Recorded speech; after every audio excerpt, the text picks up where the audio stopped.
썩어지지 아니하는 하나님의 영광을 썩어질 사람과 새와 짐승과 기어다니는 동물 모양의 우상으로 바꾸었느니라. 그러므로 하나님께서 그들을 마음의 정욕대로 더러움에 내버려 두사 그들의 몸을 서로 욕되게 하게 하셨으니 이는 그들이 하나님의 진리를 거짓 것으로 바꾸어 피조물을 조물주보다 더 경배하고 섬김이라. 주는 곧 영원히 찬송하실 이시로다. 아멘. 이 때문에 하나님께서 그들을 부끄러운 욕심에 내버려 두셨으니 곧 그들의 여자들도 순리대로 쓸 것을 바꾸어 영리로 쓰며 그와 같이 남자들도 순리대로 여자 쓰기를 버리고 서로 향하여 음욕이 부릴 듯하며 남자가 남자와 더불어 부끄러운 일을 행하여 그들의 그릇됨에 상당한 부흥을 그들 자신이 받았느니라. 또한 그들이 마음에 하나님 두기를 싫어하며 하나님께서 그들을 그 상실한 마음대로 내버려 두사 합당하지 못한 일을 하게 하셨으니 곧 모든 불의, 추악, 탐욕, 악의가 가득한 자요, 시기, 살인, 분쟁, 사기, 악독이 가득한 자요, 수군수군하는 자요, 비방하는 자요, 하나님께서 미워하시는 자요, 능욕하는 자요, 교만한 자요, 자랑하는 자요, 악을 도모하는 자요, 부모를 거역하는 자요, 우매한 자요, 배약하는 자요, 무정한 자요, 무자비한 자라. 그들이 이 같은 일을 행하는 자는 사형에 해당한다고 하나님께서 정하심을 알고도 자기들만 행할 뿐 아니라 또한 그런 일을 행하는 자들을 옳다 하느니라. 아멘.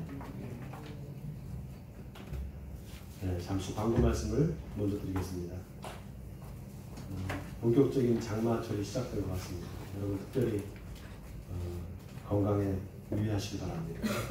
일산 동지방 연합 여름 성경학교가 내일부터 1박 2일 동안 한강교회에서 있습니다. 등록이 9시 반입니다. 여러분 선생님들은 다 참여하실 줄 믿습니다. 저도 10시쯤 가서 참여할 생각입니다. 여러분들 위해서 기도해 주시기 바랍니다. 그리고 7월 29일 월요일부터 8월 2일까지 제가 한 주 동안 새벽 기도를 좀 쉬려고 합니다. 좀 재충전의 시간도 필요하고요. 그리고 또 한 텀을 좀 준비하는 그런 시간이 필요해서 한 주 동안만 새벽 기도를 쉬겠습니다. 여러분 양해해 주시기 바랍니다. 오늘 새로 나오신 분이 계셔서 잠깐 소개를 하려고 합니다. 최혁군 할머니께서 인도를 하셨는데 이덕수 성도님 잠깐 일어나 주시죠. 네, 반갑습니다. 환영합니다. 잘하셨습니다. 네, 오늘 주일예배에 나오신 여러분들 주님의 이름으로 축복하고 환영합니다. 우리 옆에 있는 분들하고 한번 같이 또 인사할까요? 축복합니다. 환영합니다. 네, 축복합니다. 환영합니다.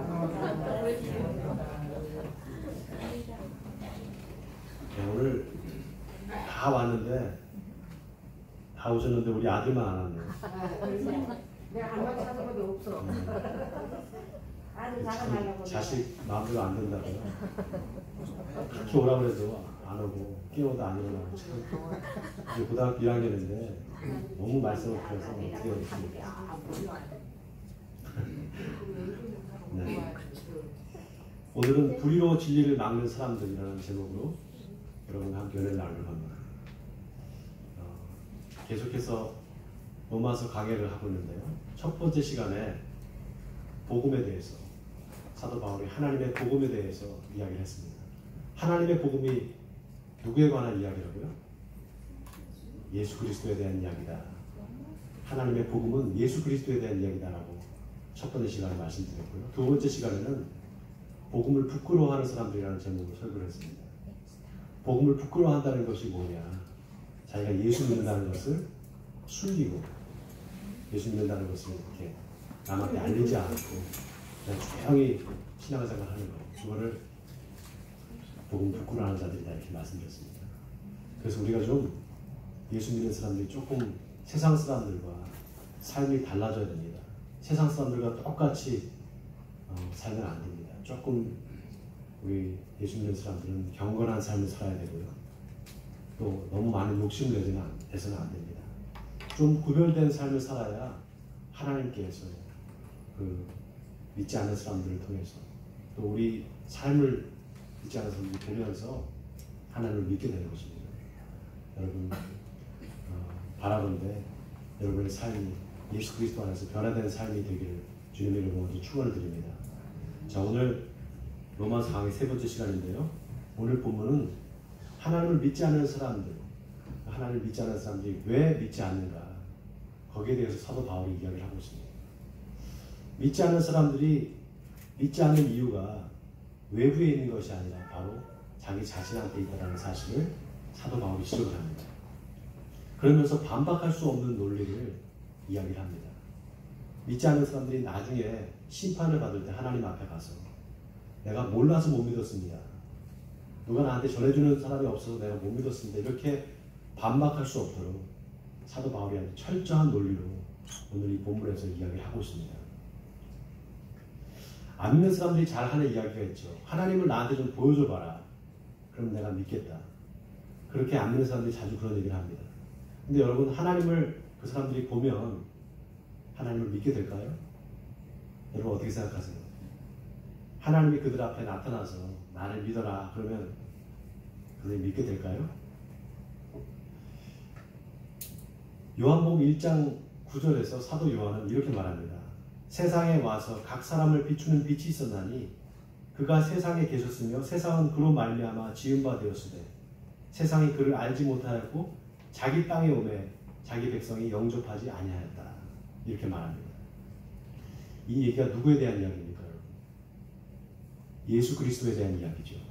하나님께서 이 땅에 오셨습니다.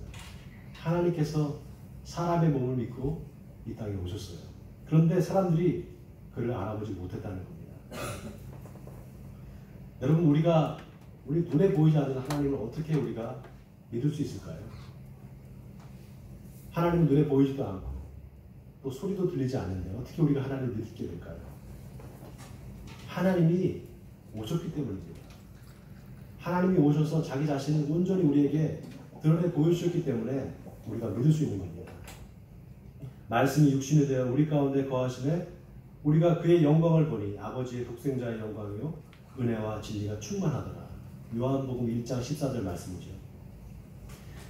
어떻게 우리가 하나님을 안다고 이야기할 수 있을까? 어떻게 우리가 하나님을 알았을까? 바로 하나님께서 인간이 되셔서 이 땅에 오셨기 때문입니다. 여러분, 우리가 한 가지 분명히 알아야 될 게요. 우리 기독교만 하나님을 믿는 게 아닙니다. 유대교도 하나님을 믿죠. 또 이슬람교도 하나님을 믿습니다. 이슬람교의 그 알라라는 신이요, 유일하신 하나님이다 이런 뜻입니다. 자, 그러면은 유대교도 하나님을 믿고 이슬람교도 하나님을 믿는데 그럼 우리 기독교도 하나님은 다 그럼 똑같은 하나님이냐? 여러분 어떻게 생각하세요? 다 똑같은 하나님일까요? 다 똑같은 하나님 아닙니까? 어떻게 생각하세요, 여러분? 다 똑같은 하나님이라고 생각하시는 분들 손 들어보세요. 다행히 없네요. 네, 참 다행입니다. 똑같은 하나님이 아닙니다. 여러분, 하나님, 우리가 믿는 하나님과 이슬람교, 또 유대교가 믿는 하나님이 절대 같을 수가 없습니다. 왜 그런가 하면은 그들한테는 예수 그리스도가 없기 때문입니다. 그들이 믿는 하나님은 예수 그리스도와 전혀 상관이 없습니다. 여러분, 삼위일체라는 말 들어보셨죠? 삼위일체? 네. 성부, 성자, 성령, 이렇게 삼위일체라고 하잖아요. 근데 그 삼위일체를 얘기할 때 성자, 성부, 성령 이렇게 말 안 합니다. 네. 성령, 성부, 성자 이렇게 말 안 합니다. 반드시 성부, 성자, 성령 이렇게 말합니다.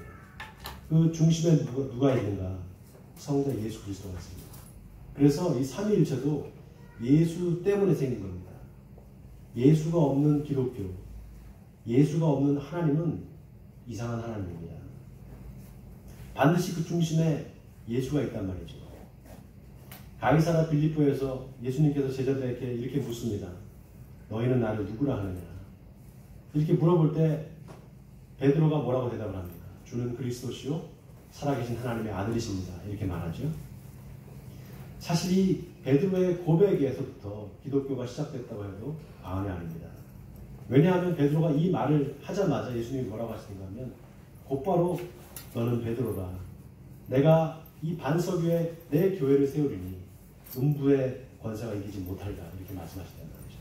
그렇기 때문에 교회는 곧 이 베드로의 신앙 고백으로부터 시작됐습니다. 바로 예수가 그리스도라는 신앙 고백으로부터 교회가 시작된 것입니다. 그래서 우리가 예수 그리스도라는 말이 여러분 예수 그리스도가 고유명사잖아요. 예수님을 이야기하는 예수님의 이름이란 말이죠. 그런데 또 하나 예수가 그리스도다라는 신앙 고백입니다. 그래서 예수 그리스도라고 하면 예수가 그리스도다라는 뜻입니다. 아니 그러면은 목사님 기독교는 그러면 하나님은 안 믿고 예수만 믿습니까? 예수만 믿는 종교입니까? 하나님 믿지 않습니까? 아닙니다. 하나님을 믿습니다. 그런데 그 하나님이 어떤 하나님이냐? 예수 그리스도를 통해서 자신을 온전히 드러내시고 계시하신 하나님. 그 하나님을 우리 기독교는 믿습니다.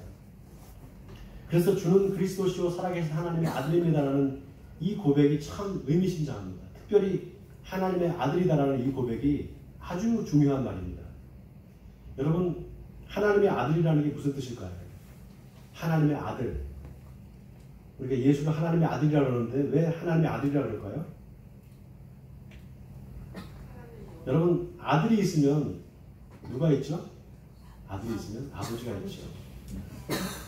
그래서 하나님의 아들인 겁니다. 이게 무슨 말인가? 여러분 아버지와 아들의 관계를 한번 잘 생각해 보세요. 아버지가 언제부터 아버지입니까? 아버지가 처음부터 아버지입니까? 태어날 때부터 아버지예요? 아버지가 언제부터 아버지죠? 예? 아들이 태어나야 아버지죠. 그렇죠. 태어나기 전에 아버지 없어. 네, 맞습니다. 아들이 태어나야 아버지가 있죠. 아들은 언제부터 아들입니까? 아버지가 낳아줘야 아들이죠. 그래서 아버지가 되는 것과 아들이 되는 것이 동시적 사건입니다. 그래서 이 삼위일체의 비밀이 바로 여기 있습니다. 아버지와 아들은 둘이 아니라 하나인 것입니다. 예수님의 제자 빌립이 예수님한테 주여 아버지를 우리에게 보여주옵소서. 그러면 믿겠나이다. 이렇게 말합니다. 그때 예수님께서 뭐라고 하십니까? 나를 본 자는 아버지를 보았거늘 왜 또 아버지를 보여달라고 하느냐 이렇게 말씀하신단 말이죠. 자, 이게 왜 중요한가? 우리가 하나님을 믿는다고 하는데 어떻게 믿을 수 있는가? 바로 하나님의 아들 예수 그리스도를 통해서 하나님을 믿는 것입니다. 여러분 이거 아멘입니까? 아멘입니까? 네. 자, 그런데 예수를 사람들이 믿지가 않죠. 그래서 바울이 뭐라고 이야기하는가? 오늘 본문 18절에 하나님의 진노가 불의로 진리를 막는 사람들의 모든 경건하지 않음과 불의에 대해서 하늘로부터 나타난다 이렇게 말합니다. 자, 여기 불의로 진리를 막는다고 할 때 여기서 진리가 뭘까요? 진리. 불의가 진리를 막는다고 하는데 여기서 진리는 뭘 의미하는 것일까요? 여기서 진리는 바로 예수 그리스도를 말합니다. 왜냐? 내가 곧 길이요 진리요 생명이니 나로 말미암지 않고는 아버지께로 올 자가 없느니라. 예수님께서 분명히 자기가 진리다 이렇게 말씀하셨기 때문입니다. 또 여기 불의로 진리를 막는다고 할 때 막는다라는 말이 아주 중요합니다. 일부러 고의적으로 못하게 하는 걸 막는다는 표현을 씁니다. 그러니까 불의로 진리를 막는 사람들이 있다는 건 뭡니까? 고의로 예수 그리스도를 안 믿는 사람들이 있다는 것입니다.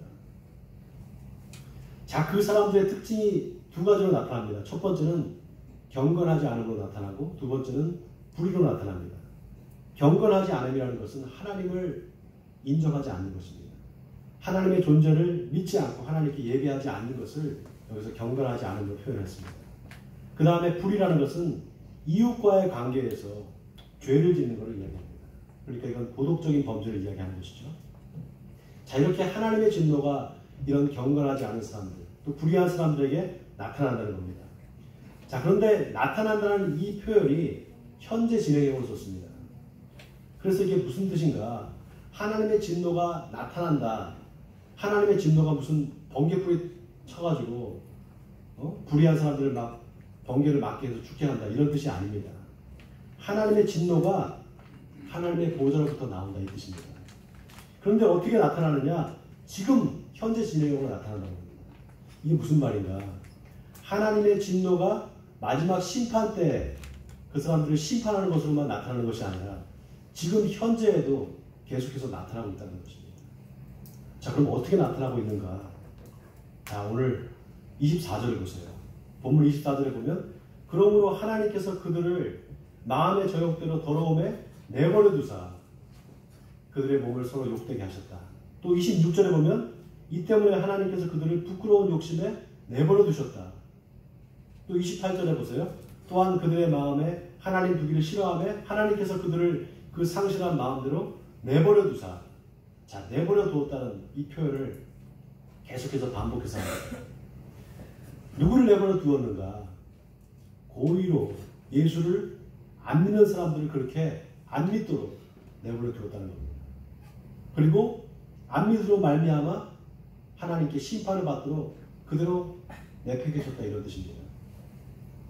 여러분 이거 아주 무서운 이야기입니다. 이 장로교 교리 중에 이중 예정의 교리가 있습니다. 이중 예정의 교리 여러분 혹시 들어보셨어요?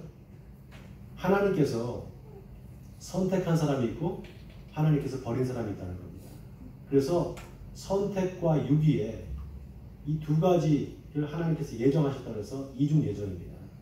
장로교의 교리가 이 이중 예정설에 바탕을 두고 있습니다. 자, 그런데 여러분, 근데 이 하나님의 선택이 창세 전부터 이미 결정되어 있다는 것입니다. 여러분 어떻게 생각하세요?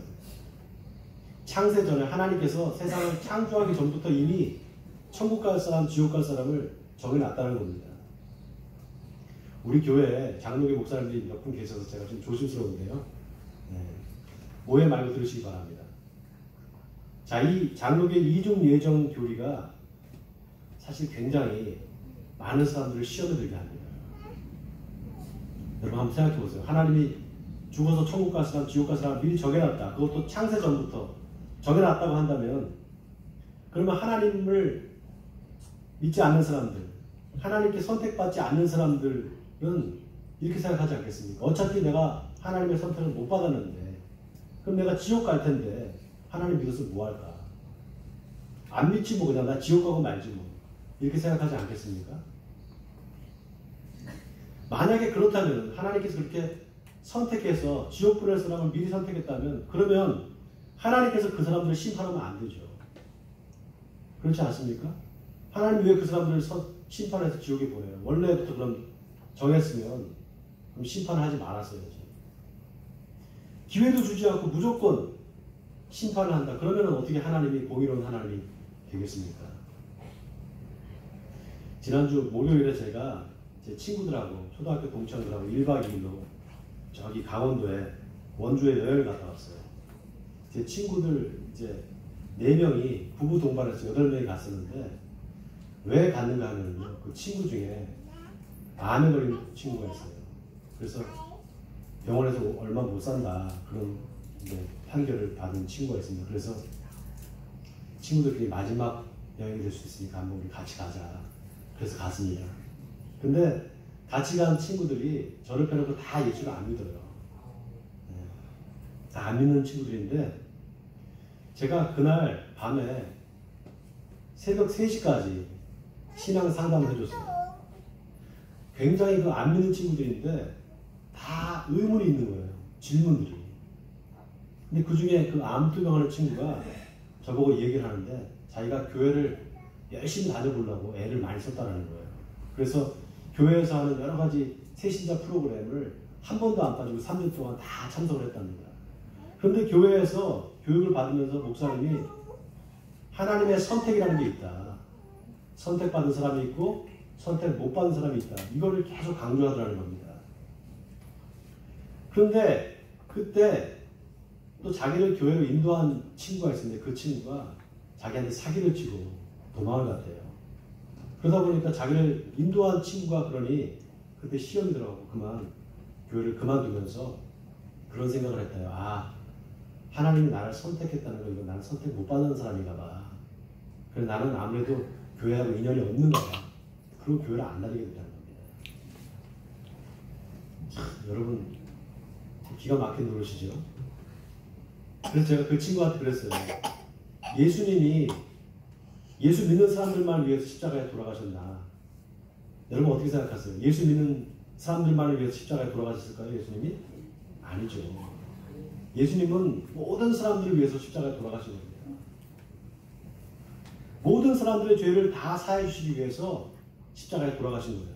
그렇기 때문에 누구든지 진정으로 회개야만 하면, 회개하고 예수를 믿으면 다 구원받고 천국 간다. 제가 그 친구한테 그렇게 얘기를 해줬습니다. 걱정하지 말아라. 너 분명히 회개하면 천국 갈 수 있다. 그랬더니 자기도 예수님을 믿고 싶다는 거예요. 이제. 그리고 그 다음날이 됐을 때, 그 다음날 점심시간에 제가 성찬 예식을 했어요. 제가 성찬 예식할 걸 다 가져갔습니다. 일부러. 그 친구를 위해서. 그래서 마지막 최후의 만찬, 여러분 아시죠? 예수님께서 제자들에게 함께 나누시고 최후의 만찬. 그 최후의 만찬을 똑같이 재현하면서 같이 성찬 예식을 했습니다. 떡을 떼고 포도주를 나눠서 먹으면서 다 성찬 예식이 끝난 다음에 마지막으로 주기도문을 하는데 그 8명이 전부 다 주기도문을 외우고 있는 거예요. 그래서 아니 어떻게 외우고 있냐 그랬더니 다 다녀봤어 그러는 거예요. 교회를. 참.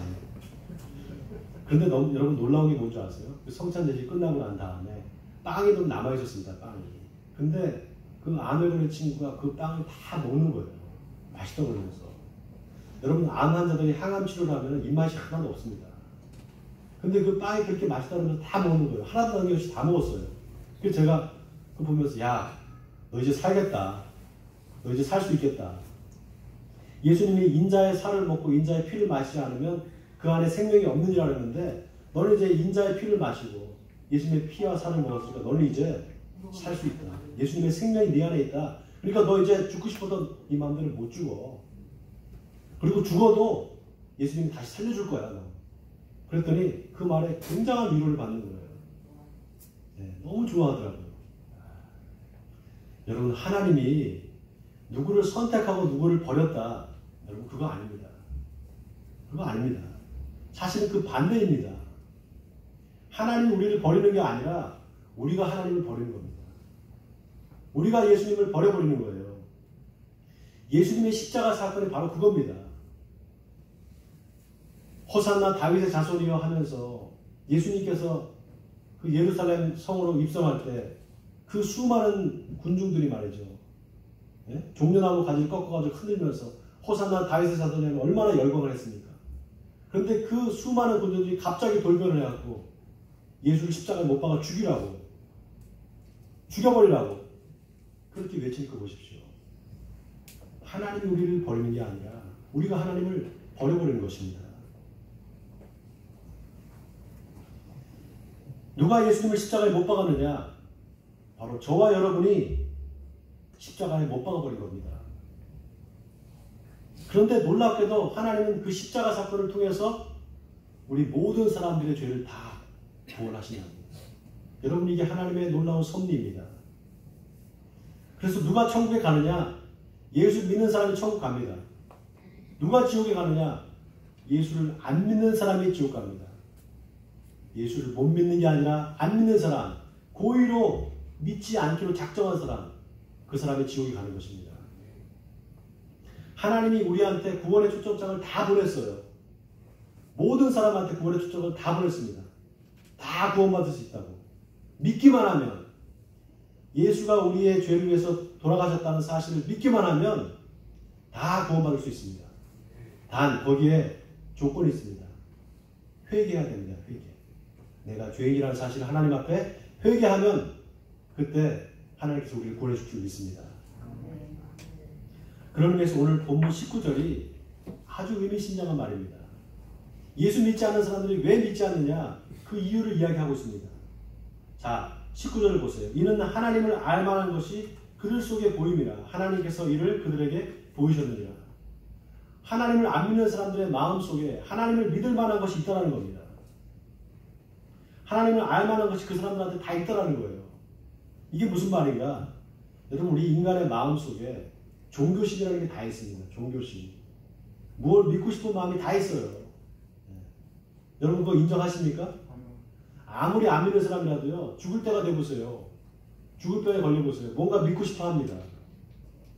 종교심이 우리한테 다 있단 말이죠. 여러분 인간이 다른 동물들과 다른 차이점이 뭔지 아세요? 사람이 동물과 다른 차이점은 하나입니다. 인간은 죽음 이후의 삶을 생각한다는 겁니다.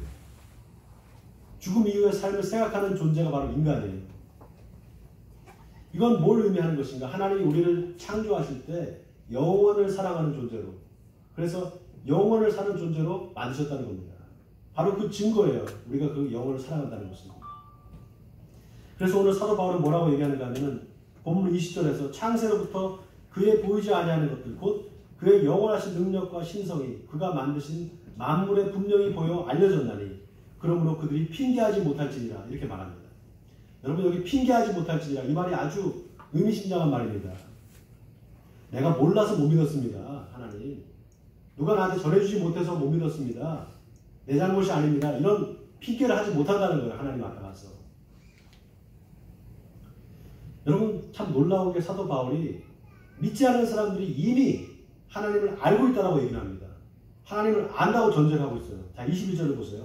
하나님을 알되 하나님을 영화롭게도 아니하며 감사하지도 아니하고 오히려 그 생각이 허망하여지며 미련한 마음이 어두워졌나니 하나님을 모르는 게 아니라 그 사람들이 하나님을 이미 안다라는 거예요. 어떻게 알 수 있느냐? 여러분 우리 양심 있잖아요. 양심. 이 양심이 뭐냐? 하나님이 자신의 형상대로 만드신 것. 그게 바로 양심입니다. 하나님의 형상이라고 해서 뭐 하나님 모양처럼 이렇게 만들었다 그런 뜻이 아닙니다.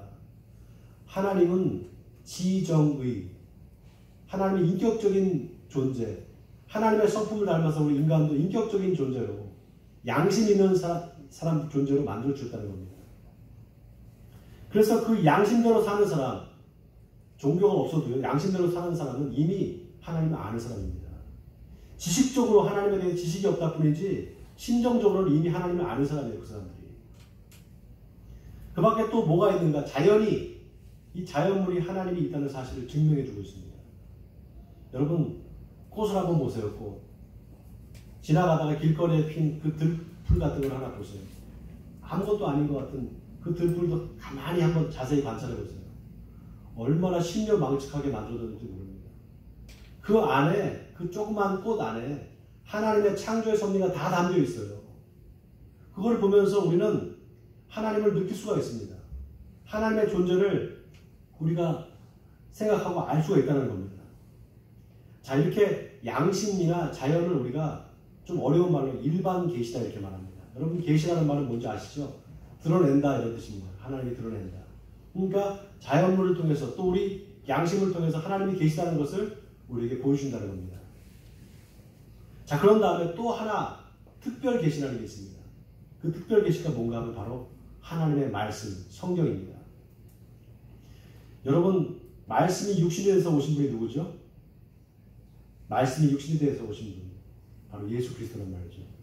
성경 66권이 다 예수님에 대한 이야기예요. 그렇기 때문에 특별 계시는 뭐냐? 바로 그 예수 그리스도가 특별 계시입니다. 하나님은 예수 그리스도를 통해서 완전히 자기 자신을 드러내 보여주셨습니다. 그럼에도 불구하고 사람들은 예수를 믿지 않는 것입니다. 왜 그런가? 그 마음이 부패하고 교만하기 때문입니다. 자, 본문 22절과 23절을 우리 같이 한번 읽어보겠습니다. 22절, 23절입니다. 한 목소리 읽겠습니다. 시작. 스스로 지혜 있다 하나 어리석게 되어 썩어지지 아니하는 하나님의 영광을 썩어질 사람과 새와 짐승과 기어다니는 동물 모양의 우상으로 바꾸었느니라. 자, 여기 지혜 있다 하나 어리석게 되었다. 여기서 지혜라는 것은 뭡니까? 세상 지혜죠. 세상 지혜. 하나님을 아는 지혜가 아니라 세상 지혜를 갖고 있는 사람들. 그 세상 지혜를 갖고 있는 사람들이 그 세상 지혜를 가지고 하나님을 대적하는 것입니다. 제가 대적한다는 표현을 썼잖아요. 왜 대적이냐? 그 지식, 세상적인 지식이 결국 뭘 만들어내는가? 우상을 만들기 때문에 그렇습니다. 썩어지지 않은 하나님의 영광을 썩어질 사람과 새와 짐승과 기어다니는 동물 모양의 우상으로 바꾸었느니라. 우상을 만들어낸다는 겁니다. 계속해서. 여러분 이게 중요합니다. 자, 그러면 그런 우상 숭배가 어떻게 그러면 나타나는가 우리의 삶에서. 자, 24절부터 마지막 32절까지가 다 그 얘기입니다. 어떻게 우리 인간의 삶에서 그런 우상 숭배의 모습이 나타나는가. 24절을 보세요. 그러므로 하나님께서 그들을 마음의 정욕대로 더러움에 내버려 두사 그들의 몸을 서로 욕되게 하셨으니 이는 그들이 하나님의 진리를 거짓 것으로 바꾸어 피조물을 조물주보다 더 경배하고 섬깁니다. 여러분, 우리 이 세상에서 가장 부패한 게 인간의 마음입니다. 인간의 마음이 가장 부패했어요. 10길 물속을 알아도 한 길 사람 속을 모른다는 속담이 있잖아요. 그만큼 우리 마음이 부패하고 더러워졌다는 겁니다.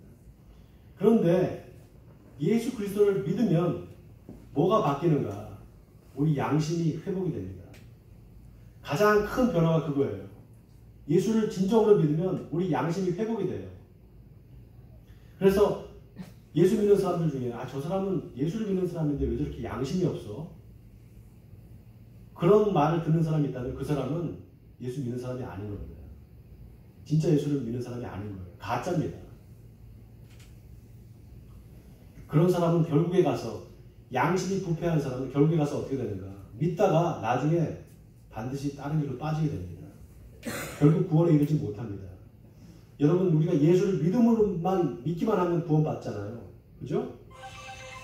믿기만 하면 구원받는다는 거죠. 근데 또 하나 필요한 게 있어요. 또 하나. 그게 뭔 줄 아세요? 바로 선한 양심입니다. 이 두 가지가 있어야 돼요. 선한 양심이 없으면 중간에 좌초해버리는 겁니다. 선한 양심을 회복하신 여러분 되시길 주님의 이름으로 축원드립니다. 자, 그런 의미에서 여기 보세요. 여기 내버려두었다, 내가 버렸다, 이런 표현이 계속해서 나옵니다. 하나님의 진노가 하늘로부터 불의로 진리를 가로막는 자들에게 임한다 그러는데 구체적으로 어떻게 임하는 건가? 하나님이 버려버리신다는 거예요. 내버려 두신다는 겁니다. 그 사람들이 그냥 그렇게 살도록 버려두신다는 거예요. 정말 무서운 말입니다. 26절에 보니까 이 때문에 하나님께서 그들을 부끄러운 욕심에 내버려 두셨으니 곧 그들의 여자들도 순리대로 쓸 것을 바꾸어 영리로 쓰며 그와 같이 남자들도 순리대로 여자 쓰기를 버리고 서로 향하여 음욕이 불릴 듯하며 남자가 남자와 더불어 부끄러운 일을 행하며 그들의 그릇 때문에 상당한 보응을 그들 자신이 받았느니라. 자, 이거 무슨 얘기를 하는 겁니까 지금? 이거 뭐에 대한 얘기를 하는 겁니까 지금 여러분? 동성애에 대한 얘기를 합니다. 여러분, 동성애자들이 자기가 동성애 하는 게 죄라는 사실을 모를까요? 네? 그게 죄고 잘못된 거라는 걸 모를까요, 여러분들? 다 압니다. 너무나 잘 알아요. 왜 그런가? 그들에게도 양심이 있기 때문에. 그들도 하나님의 형상대로 창조를 받았기 때문에 그들 마음속에도 그게 죄라는 걸 압니다. 분명히 알아요. 그런데 그게 싫은 겁니다. 죄라는 사실을 인정하기가. 일부러 고의로 어떻게든지 그게 죄가 아니고 싶은 거예요. 그래서 어떻게 합니까? 자꾸 죄가 아니라고 그걸 합법화하려는 겁니다. 죄가 아니라고. 왜? 그 사람들 마음에 하나님 두기를 싫어하기 때문입니다. 오늘 본문에 사도 바울이 28절에 이렇게 말합니다. 또한 그들이 마음에 하나님 두기를 싫어하며 하나님께서 그들을 그 상실한 마음대로 내버려 두사 합당하지 못한 일을 하게 하셨다. 여러분, 하나님이 우리를 버리시는 게 아닙니다. 하나님 우리를 선택하고 유기하고 이러는 게 아닙니다. 우리가 하나님을 버리는 것입니다. 하나님이 아무리 구원하려고 해도 우리가 싫다고 하면 하나님은 어찌할 도리가 없습니다. 하나님 우리를 아무리 사랑하고 우리를 구원하시려고 해도 우리가 거부하면 할 수가 없어요. 자, 그래서 하나님을 두기 싫어하는, 그 마음에 두기 싫어하는 사람들의 모습들이 어떻게 나타나는가? 29절에서 31절까지 계속 열거하고 있습니다. 제가 읽어드릴 테니까 여러분 보세요.